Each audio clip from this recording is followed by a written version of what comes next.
preliminary plans for the 2021 school year. Dr. Winslow.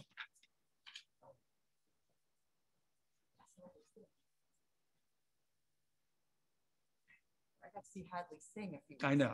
ago. She's an amazing singer. So thank you for having us tonight. Mrs. Funk and Dr. Smith are coming from across the hallway to join me.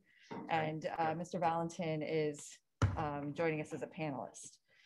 So we'll all be working together through our presentation. Here we go. Thank you.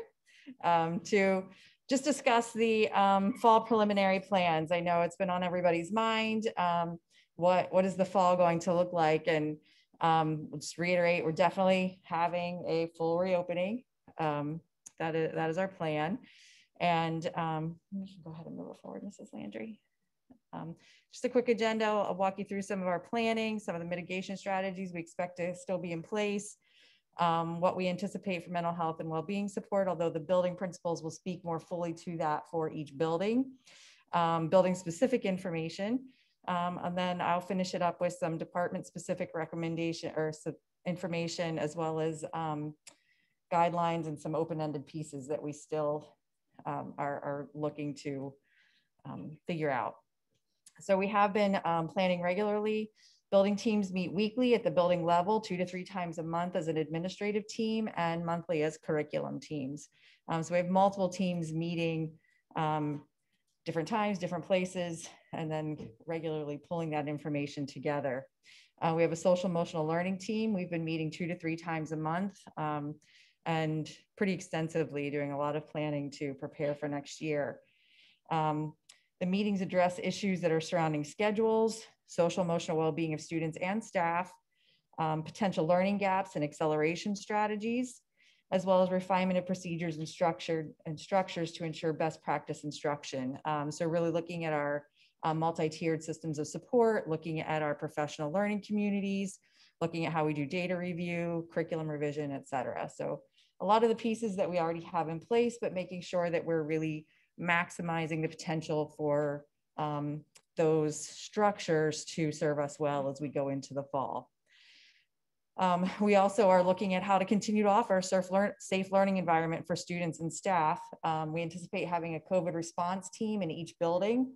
That team will help with monitoring the isolation room, contact tracing, and mask reminders. And these last couple of weeks have been an excellent reason of why we feel like we're going to need this. The more students we have in the buildings, the more contact tracing we are doing.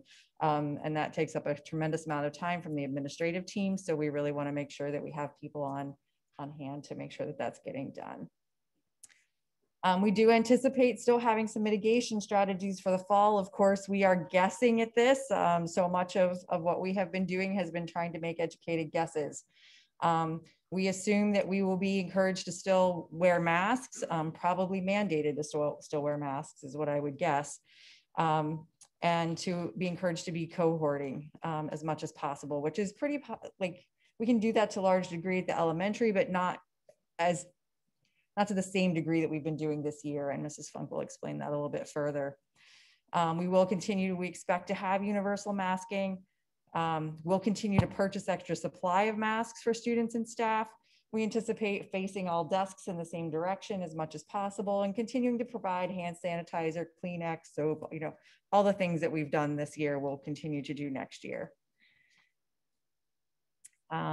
Mental health and well-being support, just kind of looking at a broad district picture, really recognizing that all of us have and are experiencing a universal tragedy with varying levels of impact. One of the things that I've heard people say many times is we're all in the same boat, but we're really not. We're all in the same ocean, but we're in very different boats in that ocean. Some of us are in cruise ships and some of us are hanging on to logs and just trying to stay afloat. And we need to be very cognizant that our families have had very different experiences through all of this. Their children have had very different experiences, and even our staff has had very different experiences. People have lost loved ones. People have been sick themselves.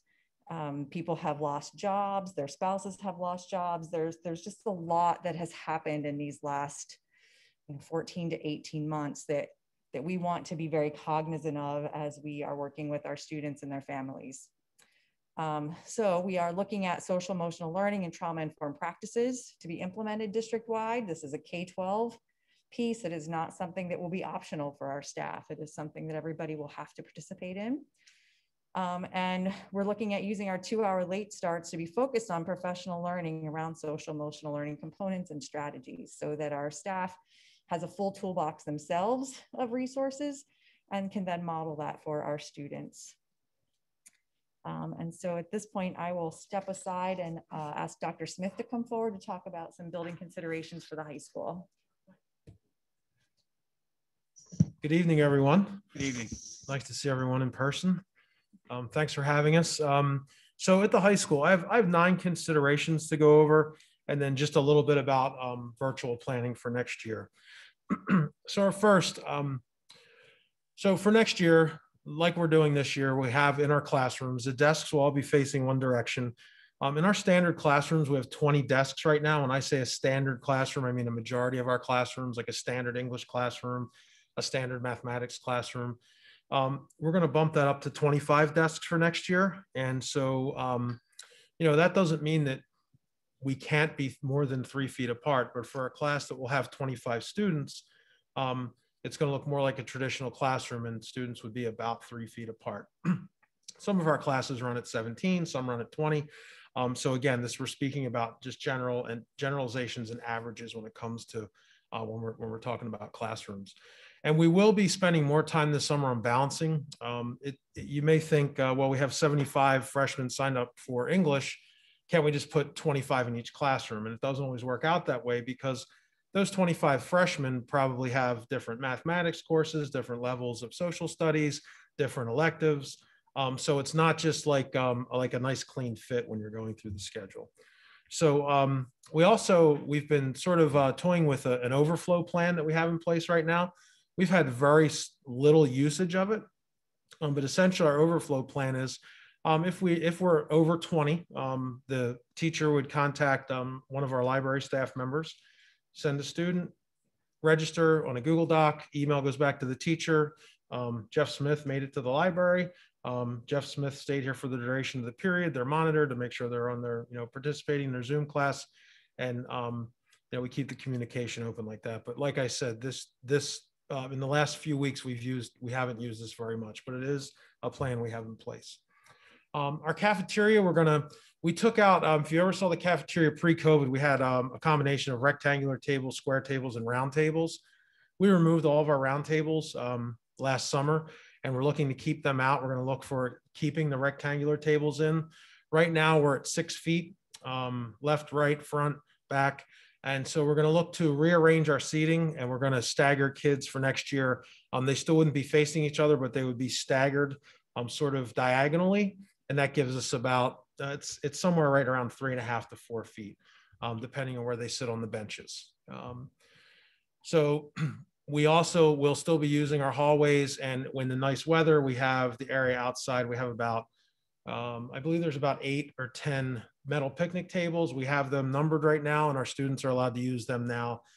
We have students register their seats at lunch. So they hit a QR code and they type in their seat number. So we put little tags on the seats outside so we could use those as well. Our gymnasium, we're looking at trying to get back to as normal as possible. We are looking to utilize our locker rooms at this time for next year. In the PE classes, they're wearing masks, and they've been looking at, different activities that they're doing in terms of distancing. It's nice when we're outside, there's not as much concern with PE. But when we're in the gym, or if we're in the fitness center or in our wrestling room, there's different considerations that we have to take in mind. All right, next slide, our hallways. Our hallways do look different, even though right now we're a little over 600 students. Not assigning lockers has had a very positive impact with traffic in the hallways. Typically, the hallways are filled just about right before 10 seconds before that bell rings. And then, we're scurrying to classes. We haven't had any of those issues. And we'd like to continue that. If there is a situation where students, there's absolutely need a locker, well, obviously we can look into that and make some considerations. We do have some plans about lockers, but at this point we'd like to not assign lockers because the flow in hallways has been pretty amazing. And if we're going to, open school next year, and let's say we have 1,000 students that are coming back, I think we think that could clog up the hallways a little bit. And we'd like to avoid that if possible. Our morning entry this year, we were entering from 6 different locations. We're going to keep that for next year, and we're letting students enter 10 minutes prior. Next year, we'd like to look at allowing students, if they have a scheduled meeting with the teacher, to come in at 7, if they're allowed. Some of the teachers started office hours in the morning at like 6:30 in the past, even 6:15. It's really beneficial to some of our students that have jobs after school, that are participating in sports or other activities. So next year, we're going to look to make sure or allow students to come into the building if they have a meeting with a teacher at 7 o'clock. Flexible campus was something we've been slowly integrating into I'll call it the culture of the school. And our students have done an absolutely fabulous job with this. So we've expanded it a bit, and we looked to expand it for next year. So for next year, a senior could choose a first period study hall or a last period study hall during course selection. So it wasn't like, luck of the draw. We didn't have to have luck of the draw. They could choose if they wanted first period study hall, which allows them to come in a little bit later, or last period study hall, which allows them to leave a little bit sooner. We are considering to look at this for juniors that are in good academic standing. By good academic standing, we mean that they're passing all their classes, they're on track with credit, and their attendance good, and they're making good decisions, they're staying out of trouble. And one other thing that we're going to consider for flexible campus is the possibility of looking at maybe seniors allowed to leave for lunch next year. We're going to rearrange our schedule a bit. We're switching from e-school to Synergy, and Synergy doesn't like our schedule has that A, B, C, D, E in the middle. And we're kind of scrapping that. We're just going straight numbers. So what we did is we bumped up our lunch period times a little bit. So it's not trying to squeeze this dash out the Chipotle and back, which I would worry, not just as a principal, but as a parent. So we're gonna be talking about that over the summer with some of our in the building and also with some of our student leaders. All right, next slide. Our SEL considerations. So kind of following the middle school model, we're looking at trying to form a high school SEL team. And we have all these different teams of professionals that work with kids. But alluding to what Stacy said, there needs to be more of a focus on this, and we need to bring it together tighter. What our students have been through, what our adults have been through, it's been pretty traumatic. And so, it's kind of like, success by design and not by chance. So we're really looking to create an SEL team at the high school. And I think the middle school has a really solid model that we're going to try to follow at the high school. Community period. So with our schedule, we have a schedule, but we also have a B schedule that if we shave 3 minutes off of each period, we end up with a 27-minute block of time. So we can fit that B schedule in, it can fit that time in after second period. So we're looking to use community period to work in some of this SEL information. And when we talk about SEL information, like clubs and activities, we have 2 whole grade levels really that are going to be not exposed to clubs and activities. We haven't had an activities fair that we normally have. So that's when we're talking about community period and we talk about SEL, we're really talking about redefining our school culture and our school climate and our school community. That's really important because we haven't had one for 14 months. And by the time we get back, we're talking about 18 months. So it's going to be really important. That's why we put Link Crew up there. Link Crew is essentially working with 2 grade levels next year because we're going to have a group of 10th graders that have never been in our building, that have only experienced Hershey High School from the virtual world.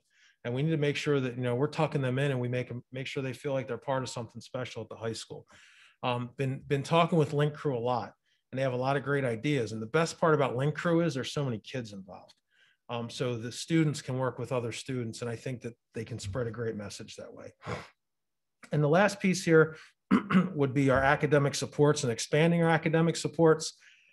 We've we've piloted something called the Trojan Center as an academic support center. We also have academic supports for our special education students. We're looking to expand that, and we're looking at trying to develop some of this possibly after school and on Saturdays. We have Saturday detention. Some schools, some of the administrators I've spoken to, they've kind of flipped that and they've called it Saturday school. So you're not just there because you got in trouble. Maybe you're there because you're not passing a couple classes or you need extra help with math. So we're really trying to look at how we can bolster the academic supports 9 through 12 in our building, and not just, even during the school day, but also after the school hours. So they were the 9 points. The final slide here is about our virtual learning options for next year. We're going to survey families in June. And by June, we mean like right around that, like June 1, 2, 3, right at that last week of school. We're going to send a few reminders because this is going to be really critical, getting this information to our counselors, because there's going to have to be some decisions made. So we're going to survey, get the results, have the counselors reach back out to make sure that's what, if someone chooses virtual, that's what they chose, have some conversation. And our counselors are really going to have to work. This isn't going to be something that they can figure out in a day or 2 days. This is going to be a full summer commitment for our counselors. And when these families are making these decisions, there's some capability to bring students in and out, but there's also, it's important to commit to something, because going back and forth in between virtual and in person and virtual and in person, it's really a strain. It's a strain on the student. It's a strain on our how we operate, how we're keeping track of students. So we're going to ask them to stay virtual for the entire semester. And then the last part of this is, right now we have hybrid streaming. So we have some kids in class, and we have some kids at home, and the teacher's teaching it with the OWL, delivering information, working with the students in front of them, doing the best working with the students that are virtual. Well, where possible, and this goes back to sort of some of the comments I made when I first started, we're going to try to see if we can run some virtual sections. Maybe it is possible. Maybe there are 25 freshmen and they're all, they all chose the same English, and they're all in, civics, and we can sort of mesh some schedules. It's very difficult, but this is why I stated that it's going to take a lot of time, and it's going to take us through the summer. It would be awesome to be able to have virtual options for our students that chose virtual, to make it all virtual, because it's difficult. It's more difficult for our teachers when they're delivering to people in front of them and people at home. So we would like to, if possible, create fully virtual options for our students. It takes a lot of work. There's no guarantees. There's no magic pixie dust, but we're gonna work and see. We're gonna see what we can make work. So they were my slides. I think we're waiting. Stacy, are we waiting? I'm sorry, Dr. Winslow, are we waiting till the end for questions? Yes. Okay, so I will be introducing Mr. Eric Valentin, who's going to be joining us remotely, I believe. Thank you so much, Dr. Smith, and thank you, board. We're really very pleased with the work that the students and the staff have been doing to make this really unique situation work. So as we look at next year, a lot of the things happening at the middle school are the things that have been or that will be happening at the high school. Obviously, we want to make sure that we're on the same page. So looking at our building considerations, specifically our classrooms, our classrooms are relatively small. At this point, we're able to have 15 student desks in those classrooms to maximize having students come in as many as possible 4 days a week. But next year, we would be looking to have approximately 20 student desks in the room. And so we're going to have all desks facing in one direction, and we're attempting to have them be 3 feet apart where possible. Some of the classrooms are just a little bit smaller, and that might not be possible. Looking specifically at our cafeteria, this is an area that, is, particularly important since everybody is eating without a mask on. And so this year we've had 160 individual student desks set up 6 feet apart throughout the cafeteria and the corridors surrounding the cafeteria. Next year, we would be looking to still have individual student desks, but we would be spacing them approximately 3 to 4 feet apart. And continuing to use the adjacent hallways for additional seating. That way, we're at least able to make sure there's some good social distancing between the students as they're eating without their masks on. Looking at the gymnasium, we're going to try as close as normal to follow our curriculum for physical education. The difference is that we're specifically making sure that the activities that the students are involved in are not strenuous enough to reach aerobic heart rate levels. And for those of you that go to the gym, I know I've been going to the gym for the past couple of months. It is very difficult to be, at an aerobic heart rate level with a mask on. And so we need to be cognizant of that. So the activities that they're doing will not allow students' heart rates to get that high, which we think is the safer option. Looking specifically at other areas, we are not planning to assign lockers, at least at the beginning of the school year. This really does cut down on hallway traffic and congestion, and we want to keep the students moving and continue some good space between them wherever possible. If you've been to the middle school this year, you'll see that there are orange dots by the bus corral entrance. There's approximately 240 orange dots spaced 4 feet apart. We use them during morning arrival. In the library, we also have dots spaced the same distance. In the event that it's inclement weather or it's particularly cold, we don't want the students to be standing outside. But we're going to continue to use those social distancing dots because they have really been very helpful in, making sure that we have some space between the students. Now, moving on to our SEL interventions, many of the things that you've heard Dr. Smith share, we are also going to be doing with addition to a couple of unique activities, unique specifically to the middle school. We do plan to have a 2-week special schedule for the new school year, and we refer to this as the reorientation schedule because we recognize that this is the first time in 18 months that this many students are going to be together at one place. So we have to revisit and relearn what it's like to be in school and specific areas of the school, make sure everybody understands the expectations and what supports are available for them in the event that they're struggling with something. We are also adding something new for next year in that we're extending homeroom 10 minutes, and we're going to utilize this time to have a morning meeting. And this is focusing around SEL needs. The concept here is that we're taking 10 minutes every morning to check in with students, make sure that they understand what's going on for the day, have a better understanding of things that might be going on in their life, which might be preventing them from taking advantage of their educational opportunity that day, and making sure that we're accessing resources for those students. And we believe that this extended homeroom is going to be particularly helpful because there'll be 2 teachers in there. It'll be the traditional homeroom teacher, which is usually a core teacher, and an encore teacher, sharing in this responsibility with the students, because we want to make sure that the students feel supported as they're transitioning back to a normal school experience. In addition to that, we have had an advisory program for a number of years at the middle school. We will continue to have that advisory program.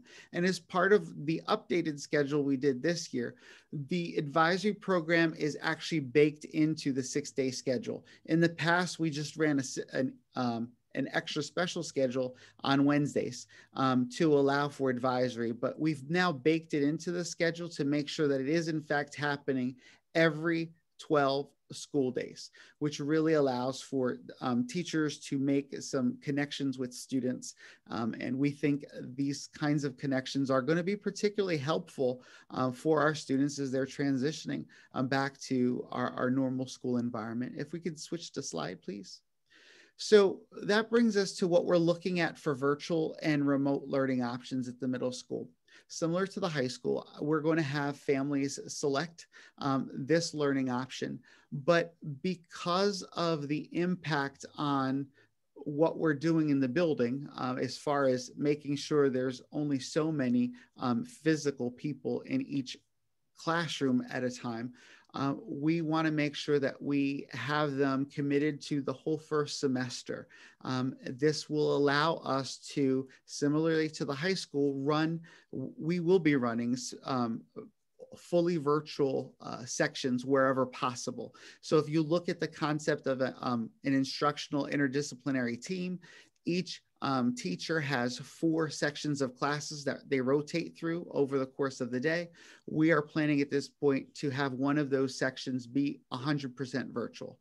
And what this allows us to do is, by having one on every single team, when students decide that they feel comfortable to return to in-person learning at school, it's really easy to be able to switch their schedule because they're already going to be with those teachers. And we feel that this allows teachers to focus on the type of learning that's taking place. So in a virtual environment, they'll do different activities than they would in an in-person environment. And so this schedule will really allow teachers to better meet the needs of students by being able to either focus specifically on virtual or in person.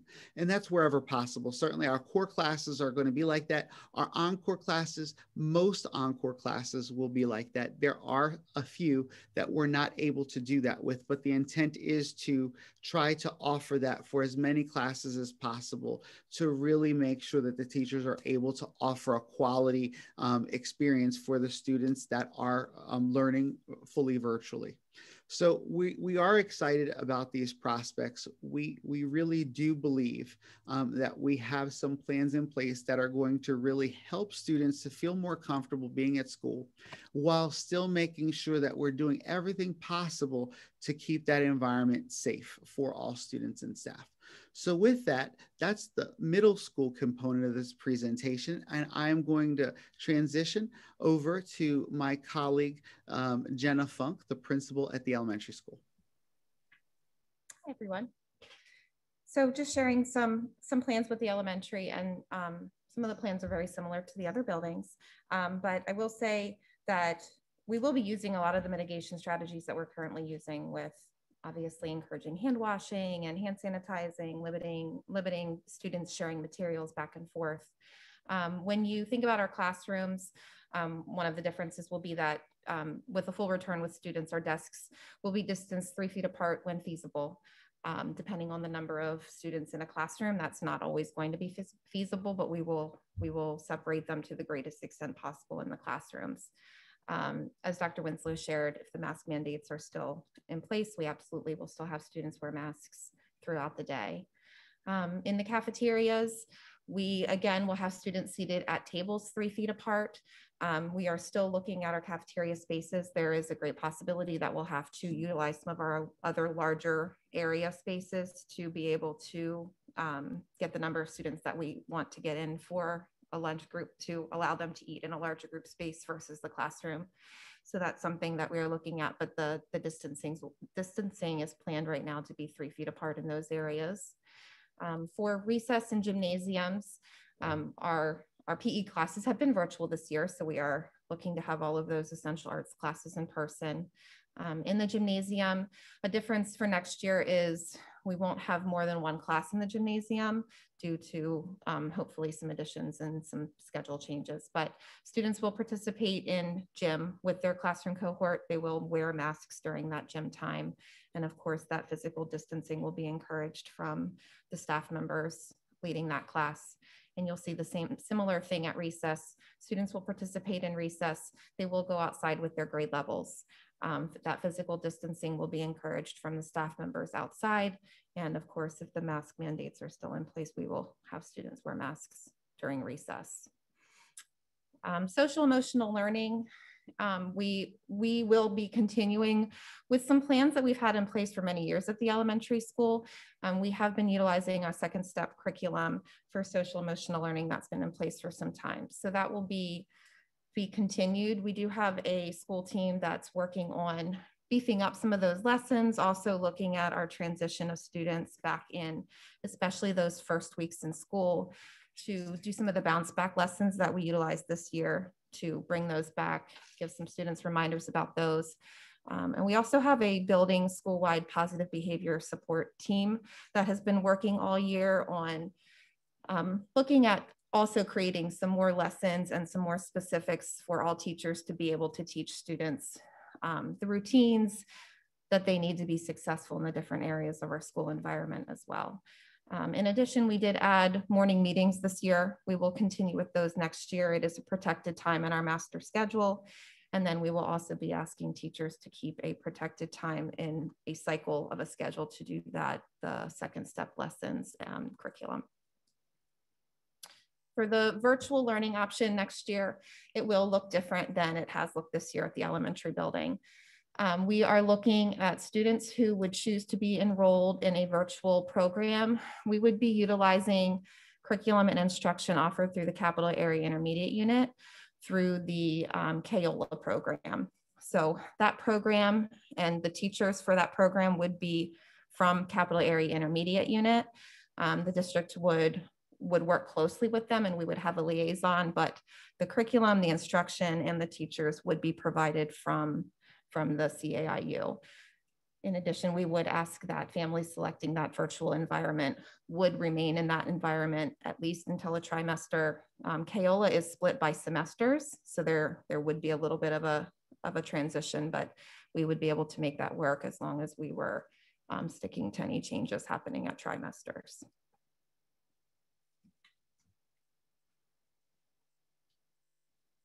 Thank you. So just a few more pieces. We had some good news about food services. April 20th, the USDA announced that several COVID-19 waivers will be extended to ensure students can continue to safely receive food school meals. What that means is that it'll ensure that all of our students can receive meals that they need. So we continue with the breakfast and lunch waiver, which means that all students can participate in that. So the lunches, the lunch items that students would buy would be a la carte items that would be provided. Otherwise, their standard meal would be free. That allows food services department to focus on safely serving students without having to worry about meal applications or collecting payments. And then so that streamlines the availability of staffing. So we are a little short staffed in that department at this time. It can be a little difficult to fill those positions. This allows us to be able to offer a full service cafeteria, even if we are a little short staffed.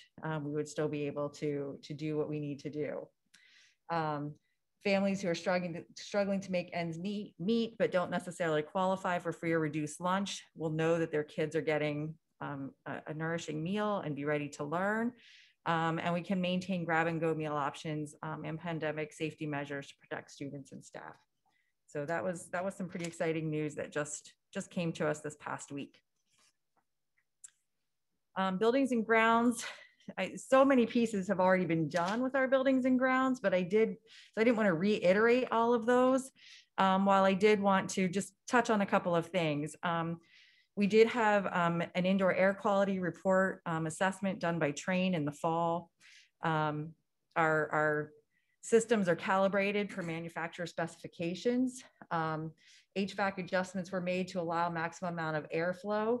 The recommended air exchange rate, I've learned a lot about this recently, is 5 changes per hour.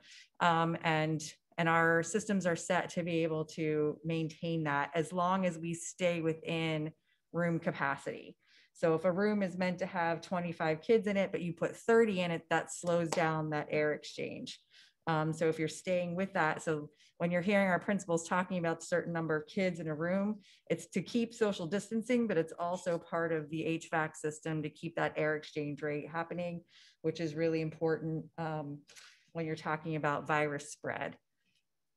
We are giving some consideration to windows and doors that can be open to increase airflow. That's not a possibility in all of our buildings or in all of our spaces, because then it causes other things to happen, and some of our windows don't actually even open. But that is something that we're looking at, and if they don't open, we're looking at can they be recalibrated to open them. right now our high school has a 2-hour full purge each night. So the air is purged from the building 2 hours before occupancy. So as the night custodians leave, this is done. We're looking into this possibility for the other buildings as well.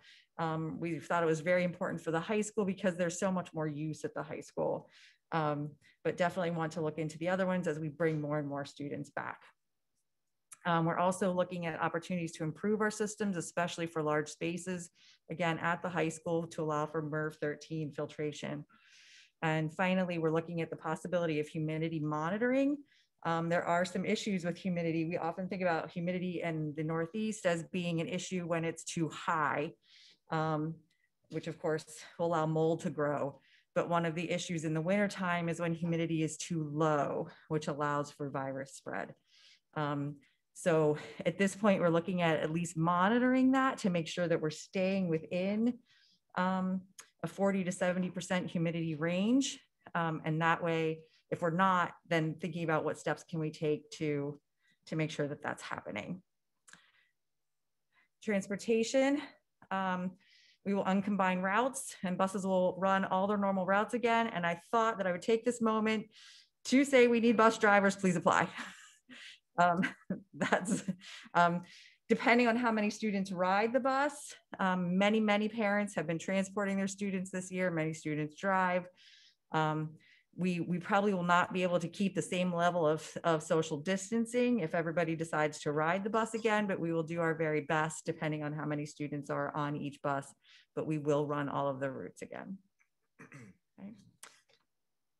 And then thinking about CDC and Pennsylvania Department of Health guidelines, obviously universal masking is in place right now. 3 feet of physical distancing when feasible. We do want to make it clear that we will do that as much as feasible, but there will be times and spaces where it won't be feasible. So we want people to be clear on that and not, feel like they've been misled in any way, shape, or form, because for the most part, in a lot of spaces we can do it, but we can't do it in every single space. Hand washing, hand sanitizing, very important. Cleaning and maintaining healthy facilities. Our custodial staff has been doing a phenomenal job. And obviously we will continue with contact tracing. Topics we just have things to figure out yet. This year we decided to not have any extra bodies in the buildings and the classrooms, and we have not allowed visitors or volunteers. We have not gone on field trips. So we have some things to kind of figure out with that piece. Probably at least some of it is seeing where we are throughout the summer as far as, how is this pandemic going and where are we at with it? We miss having our volunteers and visitors. It's a vital part of our school community. It leaves us feeling a little disconnected from our families and our parents. And we don't love that part. We got into this because we love kids and we love people and we want to be with one another. So we're being optimistic, but we really haven't made solid decisions on that yet. And then field trips, was very excited that the finance committee today wanted to talk about adding field trips back into the budget. I think one of the greatest things that this district does is maintains field trips. So many districts over the years have cut them. It's a really, really, really important piece of learning for students to get to see something in person. It allows them to hang new knowledge on something that they've actually seen or touched, been a part of. So I really, really appreciate that we have added that field trip funding back into the budget. And we will just make those decisions as we come upon them throughout the year as we, we'll do the field trip requests as we normally would and pay attention to what's happening in our community or the communities where the students would want to visit, and we'll go from there. But I'm happy with that approach. I'm happy that it's not completely off the table. And hopefully we'll be able to, at least our outdoor field trips, hopefully we'll be able to participate in, if nothing else. And then we do have some unknowns. There's an amendment pending for the Constitution. If that passes, it could limit the governor's emergency declaration powers, which could then limit the ability to have virtual days as a school. We have applied for, it's on the agenda tonight, for the flexible instructional days, which in the past have been specifically for inclement weather days. Since we have so many pieces in place, we thought it was foolish to not submit that application. I appreciate you putting it on the agenda tonight because we fully expect it to get sent back to us with feedback. That is what happened to every other single person that we know that has submitted this application. And they did, they changed the application date to June 1st instead of September 1st. So I appreciate the flexibility of putting that on the agenda. All that being said, if we get approved for FID days, there's 5 of them. And our intent right now is to use them for inclement weather. So if, and I actually had the opportunity to talk with Representative Mahaffey today, and he asked me what's on my mind for the fall? What am I worried about? I'm really worried that our state agencies aren't going to connect and make appropriate decisions together. Because if we are limited in being able to use virtual days, but we have to close down our buildings for 2 or 3 days because of the number of cases in them, and then we can't continue instruction, then we have to add all those extra days into the year. At the end of the year, we're going to be in school all summer long if it continues on this path. So there really needs to be some coordination between agencies as far as what it is we need to do. And I think it's really important that if we are still in a space where we have to close down buildings for 2 or 3 days to clean and to mitigate spread, that we be able to have virtual days so that we can still have those days and hours count for our students' instruction. I just think that that's a really important piece, but right now it's a really big unknown as far as what will be permitted to do with that, with the pieces that are kind of hanging out there at the moment.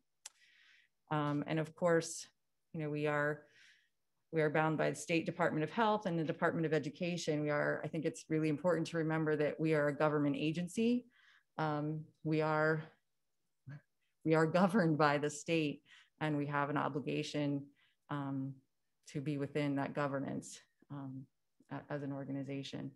So those are just some pieces that are unknown that we will be following throughout the summer, and will communicate as fully and transparently as possible when we do know. In the meantime, we are planning, as you've heard from our building principals, for a virtual option for parents who are not comfortable sending their students back at this time. We will ask for that information in early June, which could be before we have full disclosure on these pieces. But we want to be planned and ready to go for that one way or the other. But we do think it's important that there could be some things that are out of our control that force us to make some changes that we would prefer not to make happen. So that's kind of where we are. And I know we're happy to take questions from you. Thank you, Dr. Winslow. So we'll open up for board questions. I did want to note that I understand Dr. Cronin is now joined virtually. Dr. Cronin, are you there? I am. Sorry, I was on mute. All right. So questions for Dr. Winslow. Ms. Sicker? I have a question about the OWL cameras that we purchased. I didn't hear, how will you allow students to participate if they are out on isolation, or there's maybe a sports team that shuts down for a few days? Are you still going to be having teachers at all levels do Zoom for these students if they're out and the OWL cameras or via laptop? So we've had a lot of discussion about the use of the OWL cameras and the possibility of students being either quarantined because they're sick or quarantined because they've been in close contact. And the OWL camera has really changed the ability to interact far more effectively if you're having to be at home for education. So we see three times when it would be appropriate for students to be Zooming into a classroom. One would be if you are close contact and you have to quarantine for 10 to 14 days, whatever it might be at that time. 2 would be if you're diagnosed with COVID and can't come to school, and so you're out for 10 to 14 days until you're given the green light to come back. Or if you are approved for homebound instruction, that would be at least 10 days. And any of those cases, you're out for at least 10 days. It's really important that you be able to stay up with your class. But some of the things that have been happening this year that we don't want to see happen in the future is students have been Zooming in from family trips. In the past, we never would have done that. If you're going on your family trip, go on your family trip and have fun. We'll catch you up when you get back. And family trips generally are 5 days. So we won't be approving that for Zooming in. The other thing that's been happening, especially at the secondary level, is sometimes a student wakes up a little late and they just don't really feel like rushing around to get to school. And so they Zoom in instead of coming in. And that is no longer going to be acceptable either. We're in person, we're having school. Your teacher will not have their OWL camera on unless there is an approved absence, which would be those 3 instances that I've stated. Okay, thank you. I just have one other question. Sure. Dr. Smith mentioned that the high school counselors will be working with the virtual students over the summer. Do we have enough counselors that work 12 months of the year? I thought some of them worked like they're off, or they all work 12 months. So they have, and off the top of my head, I'm not going to be able to remember how many days they have. 12. They have 12 days. So they'll just adjust those days to work accordingly instead of doing it right at the end of the year. Thank you. Absolutely. Dr. Winslow, this is Lindsay Sorry. Drew. I have a few questions that I'll just go through, but first and foremost, I think I just want to level set. We obviously aren't going to address all of the questions that that folks will have tonight. Can you give any guidance as to what the communications plan will be here going forward as we start to plan for the return and incorporate information with the community? I do have plans. I do not have those like here in front of me with notes. However, I know one of the things that I plan to do as superintendent is communicate with the board weekly. I have an intent to increase our social media presence so that there's a lot more information put out where people are seeking it. And much like Mr. McFarland did last summer, periodic kind of videos that I'll put out to inform the community of this is what we're doing, this is where we're at, this is the information that we currently have, but working to keep everybody informed very regularly. So folks in the community can expect, whether it's on social media or on the website, that there will be a dedicated space Absolutely. for return to school specific Absolutely. communications. Absolutely. Thank you. In the secondary, with regards to bridge days for going into middle school as well as going into high school, do you anticipate those to be able to be in person, and will they also be able to be expanded to include students who have been fully virtual for this past year and maybe would need kind of reorientation to their building, or perhaps it's a 7th grader who was fully virtual for all of 6th grade and has not really had time to get through the middle school? I have only had preliminary discussions about Bridge Day with middle school and high school. I don't know if either of them, I don't want to put you on the spot, but you can go ahead, Dr. Smith or Mr. Valentin, whichever one. I'm happy to go. This is Eric Valentin.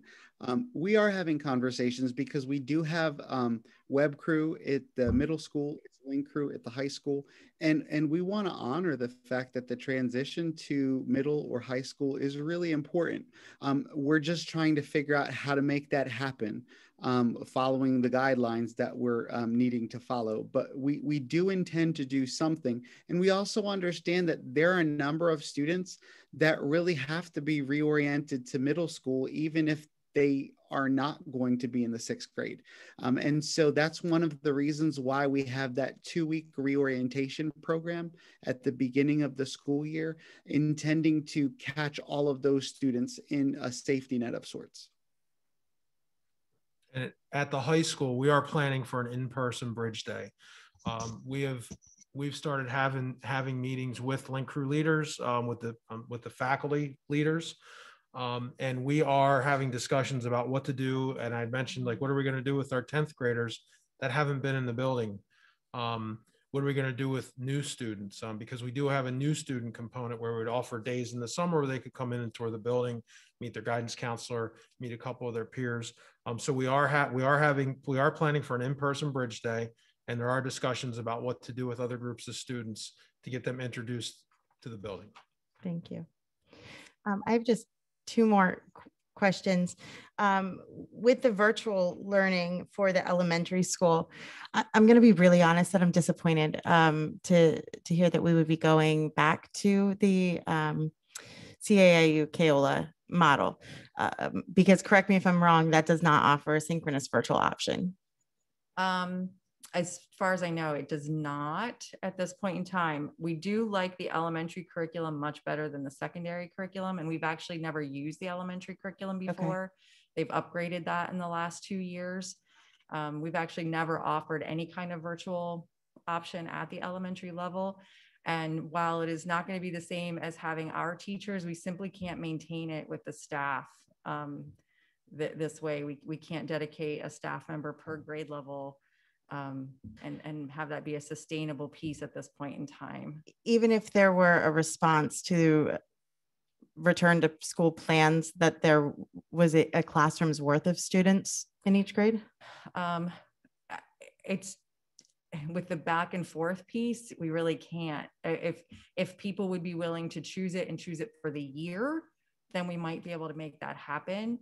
While we also don't want to deny students the opportunity to be in the building when their families are ready for them to be, right, in the coming year. We don't want to lock them into that for the whole entire year if we don't have to. Sure, I certainly understand that. I think for me, looking at it is one of the takeaways of being forced into this situation the past year is that it required us to learn how to provide, education in a virtual way. And so I feel that we would be somewhat remiss to not use this opportunity to expand our virtual option for those that want it, particularly because we look at the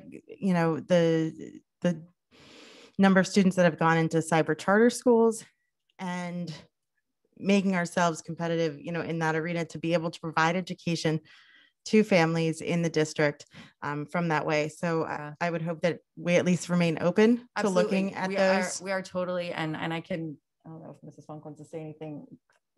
I don't want to speak for you, but our thinking is that we would love to come back to offering something like we did this year with the staff that we're losing through attrition and some of those pieces at the elementary.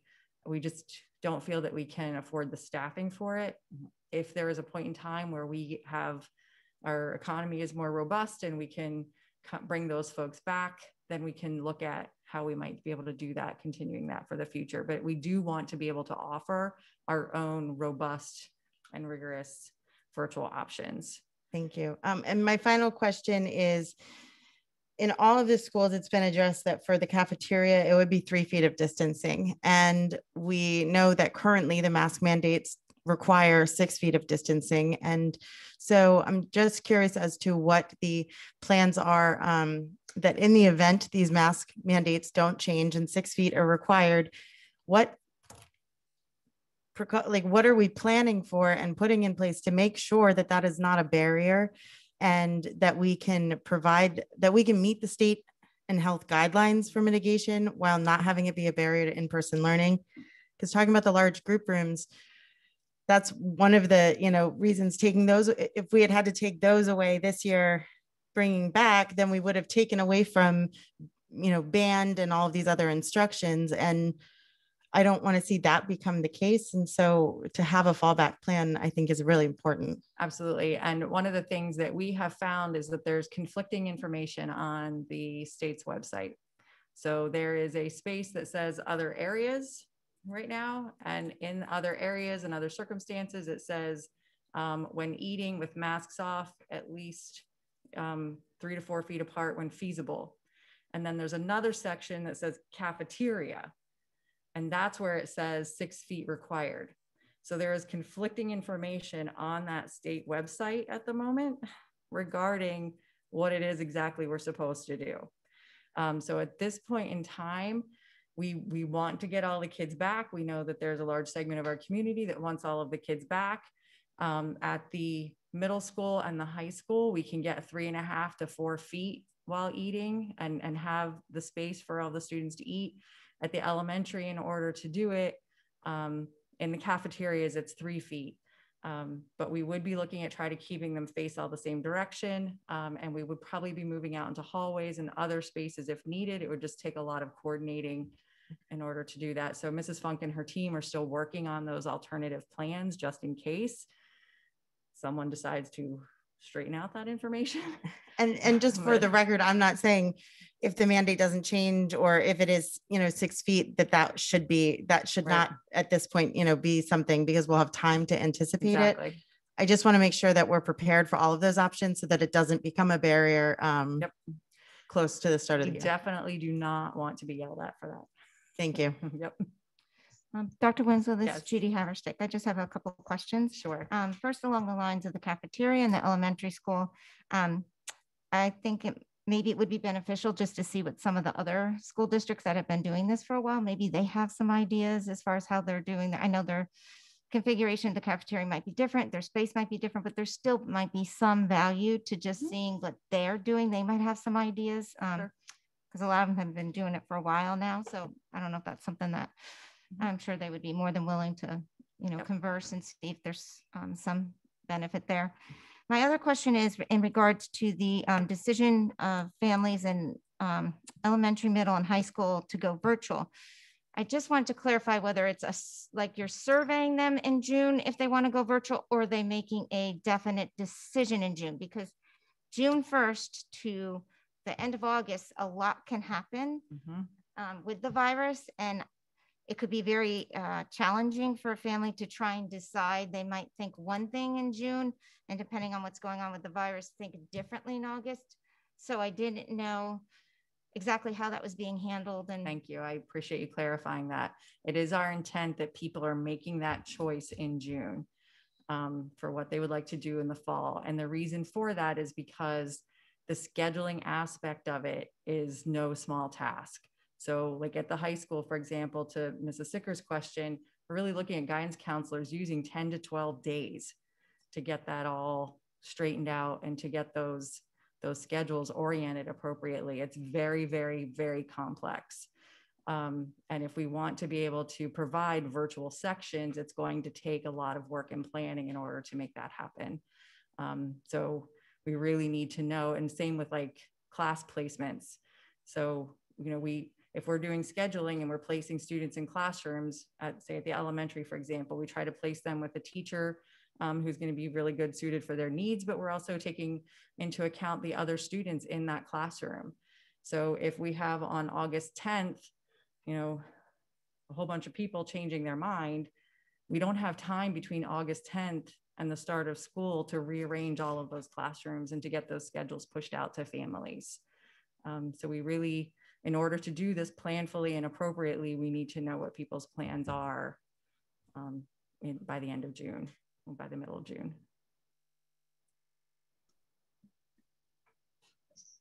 Any other questions, Ms. Steiner? Yes, thank you, Tricia Steiner. I just have one question for Dr. Smith about the high school. We talk a lot about, executive functioning for elementary students and for our middle school students, but I'm wondering for high school, with introduction of more social emotional learning and the academic supports, is there a space in there for executive functioning that includes like time management skills, organization, goal setting, some of those types of things to help high school students with all of their load, especially in trying to manage all of that with? We would hope that over the first semester, we would be able to work all of that in. That is why I think, and we think it's so critical to get a team together, because we have different groups of professionals and staff members, building administrators, teachers, district administrators. We just have to put all that together and make sure we're focused. And we have to be careful not to pick and choose too many things, because we could make a list of, we could go around and make this list and fill a board with 100 things that we think we should work on. But it's most important to pick and choose the ones that we feel are most important and most beneficial to the students. We sort of see this happening maybe in 6 or 8 week phases or even quarterly. What is going to be the most important thing for students to need to know for the first couple of weeks when they're back? Then what's going to be most important for them as they work their way through the first quarter? then what's going to be most important for them once we're here and we're kind of tucked in and we're back in school?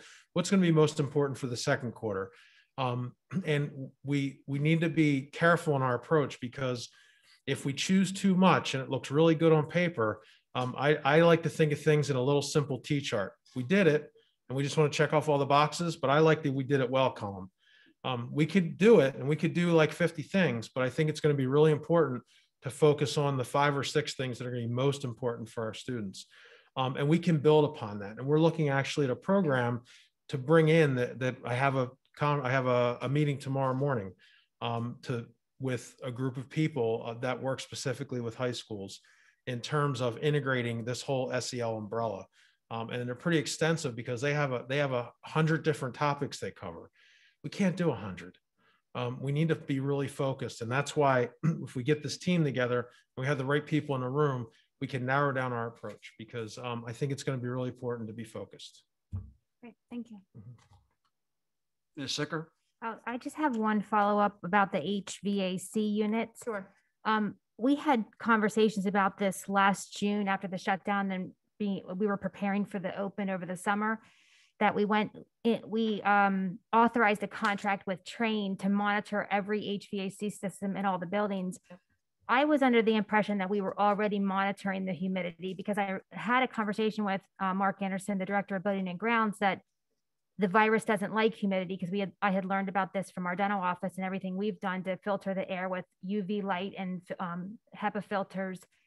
So I would be in favor of doing whatever possible. And if this needs added to the budget next year, I'd like to suggest that we discuss this at the finance committee in May, because I thought it was already being done. So if we need to add something to all the HVAC units, if we need to increase our contract with Train, if we need to look at the UV light and the extra filtration, maybe we need to do a deeper dive and a better look at this, because I thought it was already examined, but it sounds like there's some more things that could be done. And if it's a budgetary issue, I think we need to talk about it at finance or somehow put it into the budget for next year.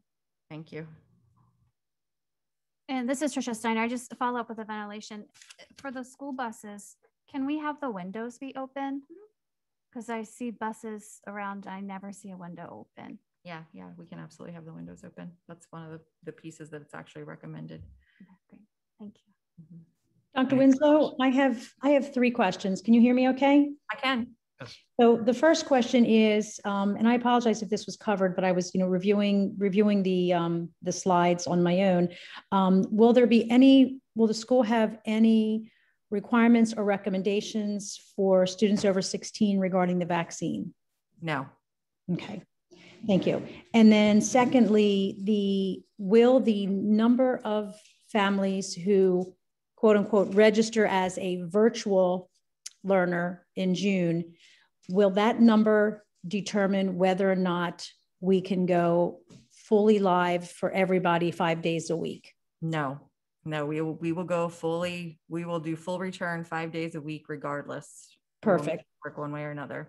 And then following along with the survey, I think it was Lindsay, I'm not sure who mentioned it, but so I just want to make sure that I understand how you explain that the survey is basically their registration. And in order to make sure, can we work on the semantics to make sure that families realize this isn't really a survey? It's kind of their decision.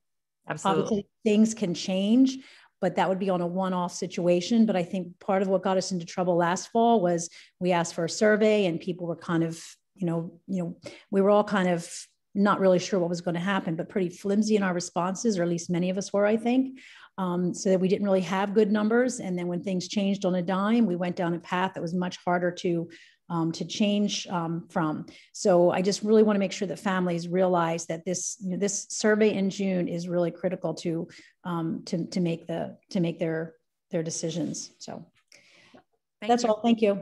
Thank you. Anyone else from the board? Ms. Bimmy? My question seems so insignificant, and I appreciate my other board members clearing a lot up for me. The locker situation. Yeah. That is so odd. So what are kids doing Like I can imagine like not having a locker is maybe causing anxiety for certain kids, like because it's not cool to have a coat in general. So I'm so mesmerized by this locker situation.